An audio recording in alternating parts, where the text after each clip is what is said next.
Olá, gente! Aqui é a Natália e vou dar início aos guias da provação da bravura no modo normal e heróico. Nosso primeiro desafio será Odin, de novo, e a luta dele tem 3 fases recheadas de mecânicas chatas pra caramba, bem parecidas com as dos salões da bravura. Na primeira fase você não enfrenta Odin diretamente. Ao invés disso, você tem como alvos Herja e Heimdall. Eles devem ser tancados separados porque se ficarem a 35 metros ou menos de cada um, eles reduzem todo o dano recebido em 99%. Divida seu grupo em 2, com preferência para os Ranged do lado do Heimdall e os Melees do lado de Herja. Eles não têm vida compartilhada, mas vocês deverão descer a vida deles como um só. Quando um deles chega em 25% de vida, ele começa a lançar Revivificar, que recupera 50% de vida. O lançamento é cancelado caso o outro seja derrotado. Ou seja, os dois têm que chegar em 25% de vida no intervalo de no máximo 10 segundos um do outro. Redirecione os DPS do seu grupo caso seja necessário. Independente do grupo que você esteja, você vai precisar lidar com as habilidades dos dois. Heimdall vai usar a cada 35 segundos a Trompa da Bravura, que causa uma quantidade absurda de dano ao redor dele. Além disso, ele causa dano moderado em todos no grupo e se propaga para quem estiver num raio de 5 metros. Ou seja, na hora da trompa, os tanques e melees que estiverem em Heimdall devem sair fora e todos no grupo devem estar espalhados. Fora isso, ele usa a Lâmina Dançante, que é exatamente igual ao da masmorra. O lugar fica marcado como uma fumaça, saia de cima e fica longe da lâmina para não receber o dano. Herja também tem 2 habilidades. A primeira é Expelir Luz, em que ela marca um jogador com um debuff de 3 segundos e causa muito dano num raio de 8 metros quando ele explode. A pessoa marcada tem que correr para longe com isso. Fora isso, a pior habilidade dela é o Escudo da Luz.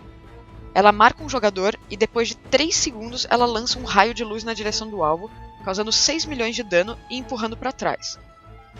O dano e a força do empurrão são divididos entre os jogadores atingidos. Então, para lidar com isso, Herja deve ficar o tempo todo virada de frente para a bolinha central da sala, e os melees devem ficar nas costas ou dos lados dela. Quando alguém for marcado, a pessoa deve parar tudo o que está fazendo e correr na direção dessa bolinha central da sala, se certificando que o raio vai ser mirado lá. Os melees que estão em Herja devem atravessá-la rapidamente para ficar na frente do escudo e dividir esse dano. Apesar de Odin não estar na luta diretamente, ele vai usar periodicamente Extrair Poder. Isso vai energizar as 5 runas ao redor da sala, invocando uns Hades Valarjários que se fixam em jogadores aleatórios. Cada jogador fixado será marcado com uma runa. A pessoa deve levar o seu Valarjar para dentro da runa respectiva, porque fora dela eles recebem 99% menos dano. Você precisa matar os Hades dentro das suas respectivas runas para desativá-las. Depois de 30 segundos, Odin lança o Impacto Infalível, que causa muitíssimo dano em todos no grupo, e o dano aumenta em 200% para cada runa ativa. Por causa disso, os Hades são prioridade absoluta de DPS. Tome muito cuidado para que o Hade morra exatamente dentro da runa. Se por acaso ele estiver com pouca vida, você resolver sair da runa e ele morrer para os dots do lado de fora, a runa não vai ser desativada e você vai wipar. Pode parecer situacional, mas causou pelo menos uns 5 wipes pra gente. De qualquer forma, o dano do impacto per se é bem forte, e os healers devem se preparar. A fase termina quando Herja e Heimdall chegam juntos em 25% de vida. Caso o Odin tenha marcado as runas e você passe de fase antes dele começar a lançar o impacto infalível, as runas vão ser desativadas automaticamente e você para de matar toda essa leva de Hades fora das runas juntinhos. Fase 2. Agora dá para bater em Odin diretamente. Os tanques deverão ficar bem atentos porque ele aplica a aura Teste de Odin. Ela faz com que cada ataque corpo a corpo consecutivo de Odin contra o mesmo alvo aumente a velocidade de ataque dele em 8%, estacando até o infinito. Ela dura 30 segundos, então a troca de taunts deve ser feita entre 10 e 15 stacks. De tempos em tempos, Odin usa a Lança de Luz, que é bem parecida com a dos Salões da Bravura. Basicamente, ele joga lanças nos lugares de jogadores aleatórios, que causam bastante dano no impacto. Elas estilhaçam logo que chegam no chão, causando dano moderado em todos no grupo e soltando 5 fragmentos chamejantes, que são aquelas bolinhas que stunam jogadores atingidos por 3 segundos. Fora isso, ele continua usando extrair poder, então você tem que continuar matando os Adds em cima das runas para impedir que Odin oblitere a raid. No modo heróico, de tempos em tempos, Herja ou Heimdall entrarão no campo de batalha. Eles não vão entrar juntos, é só um por vez.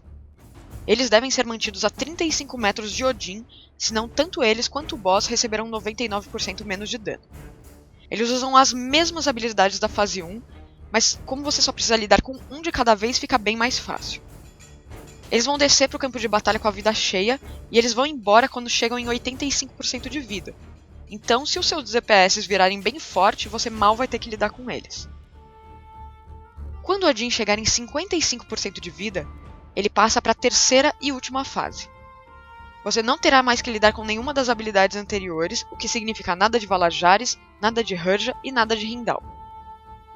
Logo que começar a fase, ele vai cobrir 2/3 do chão da sala com luz, que causa bastante dano a quem ficar em cima.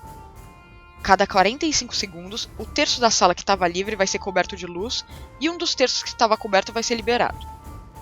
Os tanques devem manter o boss perto do limite entre uma área segura e uma área de luz, porque frequentemente Odin vai marcar o tanque com a lança forjada em tempestade. Um debuff de 6 segundos que causa uma quantidade imensa de dano físico no alvo quando expira. Esse dano diminui quanto mais longe o alvo estiver do boss. O tanque que recebeu a lança recebe também um debuff de 15 segundos que aumenta o dano recebido pela habilidade em 100%. O off-tank deve tauntar o boss nessa hora e o alvo tem que correr para o mais longe possível, de preferência ainda dentro da área segura, e usar habilidades fortes de mitigação. Volte rapidamente para o boss para já se preparar para tauntar depois que o outro tanque for marcado pela lança. De tempos em tempos, Odin marca alguns jogadores com a Tempestade da Justiça, um debuff de 5 segundos que larga um tornado no lugar quando expira, causando bastante dano a quem ficar em cima. Os tornados permanecem até o fim da luta. Eu recomendo que todos fiquem estacados em cima do boss e os alvos dos tornados corram na direção contrária, deixando eles perto das bordas. Fora isso, periodicamente Odin usará a Tempestade Rimbombante, que causa uma quantidade moderada de dano de natureza em jogadores aleatórios. O dano aumenta a cada lançamento, então essa fase não pode durar muito tempo. Usem o Bloodlust, Time Warp ou Heroísmo logo que o boss for posicionado em cima da primeira área segura e explodam ele. Quando ele chega em 10% de vida, ele é derrotado. E por hoje é só. Se você gostou do vídeo, deixe seu joinha e inscreva-se no nosso canal. E não deixe de conferir o guia escrito no site. Para críticas ou dúvidas, deixe nos comentários. Boa kill e bom loot a todos!